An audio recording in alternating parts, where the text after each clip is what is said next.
Assalamualaikum warahmatullahi wabarakatuh. Di sini Ibu akan menjelaskan materi fisika bab 3, yakni medan magnet. Untuk pertemuan pertama kita akan mempelajari tentang induksi magnet di sekitar penghantar lurus berarus dan induksi magnet yang ditimbulkan oleh penghantar melingkar beraturan. Sebelumnya, perhatikanlah fenomena alam berikut. Kalian tahu pancaran cahaya yang indah ini namanya apa? Masyarakat dulu belum tahu nama cahaya itu. Baru pada tahun 1619, Galileo Galilei memberi nama aurora borealis yang berasal dari nama Dewi Matahari. Kira-kira kenapa ya aurora bisa muncul dan terlihat di kutub selatan atau kutub utara bumi? Nah, medan magnet bumi adalah salah satu penyebab munculnya aurora. Kok cuma salah satu? Karena tidak hanya medan magnet saja, jadi matahari memancarkan radiasi-radiasi ke bumi, dan radiasi itu berupa partikel-partikel listrik yang mengalir, atau kita sebut dengan arus listrik. Medan magnet di bumi kita bisa membelokkan arus listrik matahari, sehingga kita bisa terhindar dari bahaya radiasi. Tapi tidak semua bisa dibelokkan oleh medan magnet bumi. Sebagian ada yang lolos dan ada juga yang terperangkap di atmosfer bumi. Ketika muatan terperangkap di atmosfer bumi, dia akan sering bertabrakan dengan atom-atom yang ada di sana. Tabrakan inilah yang memancarkan cahaya-cahaya yang tampak indah. Pertanyaannya, jadi medan magnet dan arus listrik berhubungan dong? Benar sekali. Jadi, antara medan magnet dan arus listrik ini erat sekali hubungannya, karena keduanya dihasilkan oleh pergerakan elektron. Dan ternyata, arus listrik bisa menghasilkan medan magnet. Bagaimana ya arus listrik bisa menghasilkan medan magnet? Pada penjelasan tadi, kita mengetahui bahwa fenomena aurora itu timbul karena adanya arus listrik pada matahari dan medan magnet bumi. Nah, pada pembelajaran hari ini kita akan mengetahui bagaimana apabila suatu kawat diberikan arus listrik, apa yang terjadi pada medan magnet di sekitarnya. Adapun tujuan pembelajarannya adalah siswa mampu menganalisis medan magnet, siswa mampu menganalisis induksi magnet di sekitar penghantar lurus berarus, siswa mampu menganalisis induksi magnet yang ditimbulkan oleh penghantar melingkar beraturan. Apa itu medan magnet? Jadi, daerah di sekitar magnet di mana benda lain masih mengalami gaya magnet dinamakan dengan medan magnet. Medan magnet dapat digambarkan dengan garis-garis gaya magnet yang keluar dari kutub utara dan masuk ke kutub selatan. Terjadinya medan magnetik di sekitar arus listrik ini ditunjukkan oleh Hans Christian Ørsted melalui percobaan. Adapun nama percobaannya adalah percobaan Ørsted. Profesor Ørsted ini mengatakan bahwa arus induksi magnetik di sekitar arus listrik bergantung pada arah arus listrik dan dapat ditentukan dengan kaidah tangan kanan. Setelah bereksperimen beberapa bulan, Profesor Ørsted memahami bahwa ketika arus listrik mengalir pada kabel, medan magnet yang dihasilkannya itu mengelilingi kabel membentuk lingkaran dan kabel sebagai pusatnya. Garis-garis medan magnet ini berupa tegak lurus dengan arah arus dan besarnya arus ini sebanding dengan besarnya medan magnet yang dihasilkan.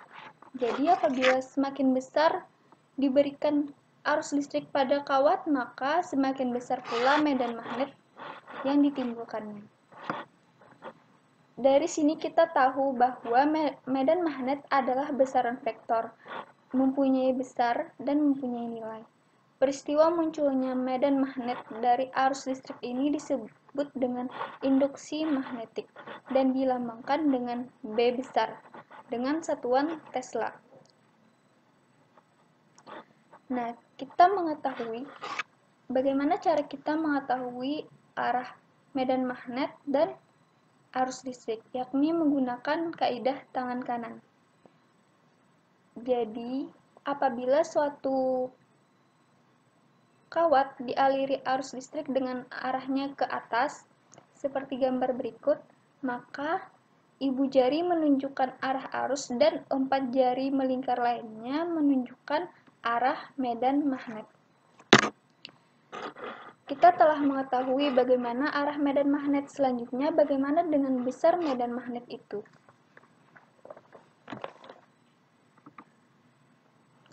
Nah, jadi hubungan antara listrik dan magnet pertama kali ditemukan oleh Hans Christian Ørsted, seperti penjelasan sebelumnya.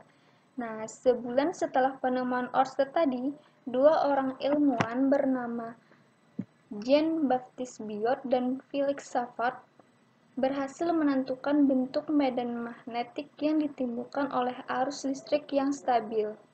Biot dan Savart mengamati kontribusi induksi magnetik pada suatu titik yang ditimbulkan oleh elemen penghantar dengan dialiri arus. Eksperimen Biot-Savart ini menghasilkan ungkapan matematis yang memberikan medan magnet di sembarang titik dalam ruang dalam bentuk arus yang dihasilkan medan magnet tersebut. Secara matematis, persamaan hukum Biot-Savart dituliskan sebagai dB sama dengan μ0/4pi dl sin theta per r kuadrat, yang mana B adalah induksi magnetik di titik P dan I adalah kuat arus, dl adalah elemen kawat atau bisa juga dengan panjang kawat, K adalah tetapan, dan R jarak ke elemen kawat, dan μ0 adalah permeabilitas vakum, dan theta adalah sudutnya.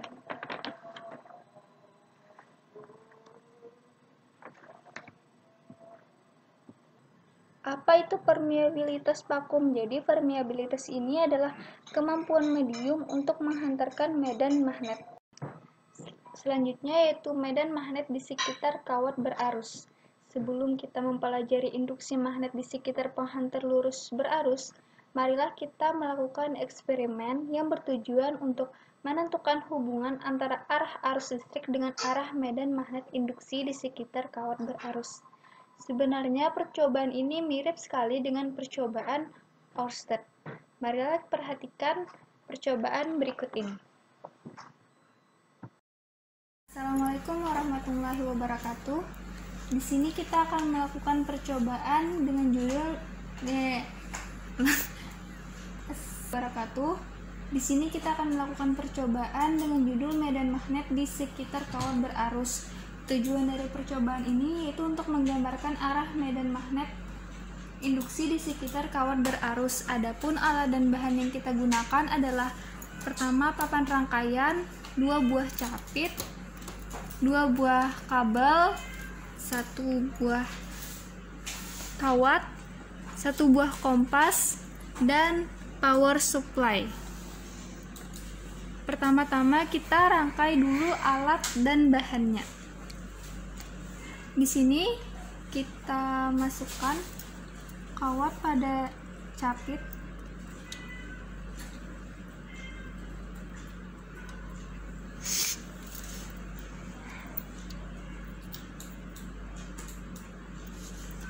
Dan kabel penghubung ada power supply. Kita menggunakan arus DC.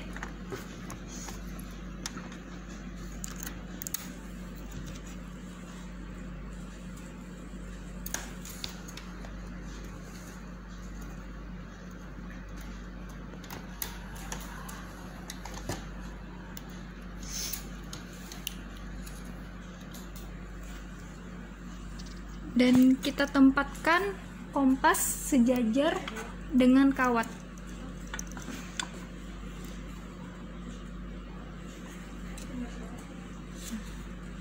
Lalu kita atur tegangan pada power supply yakni 2 volt.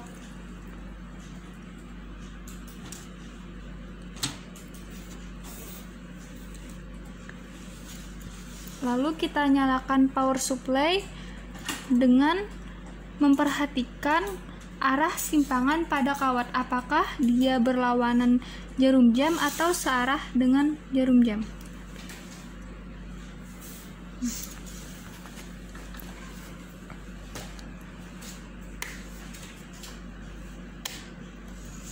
dapat kita lihat bahwa arah kompas yakni searah dengan jarum jam.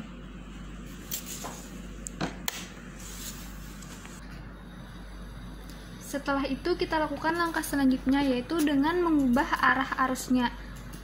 Kalau yang pertama, arah arus masuknya kan di titik sini. Anggaplah sini titik B dan sini titik A. Nah, lalu kemudian kita ubah arah arusnya dengan mengubah arah masuk dan keluarnya. Di sini kita atur masuknya di titik A dan keluarnya di titik B.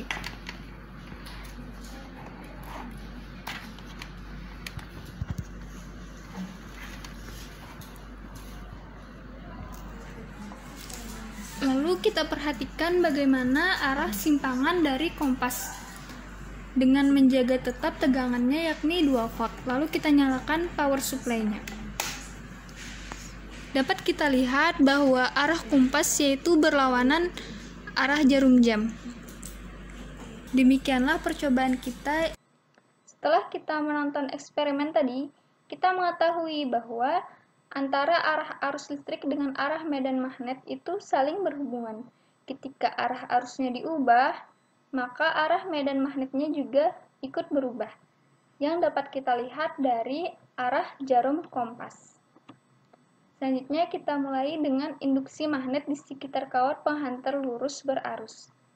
Nah, ketika suatu kawat dialiri arus listrik sebesar I, maka akan muncul medan magnet di sekitarnya yang tegak lurus terhadap arah arusnya.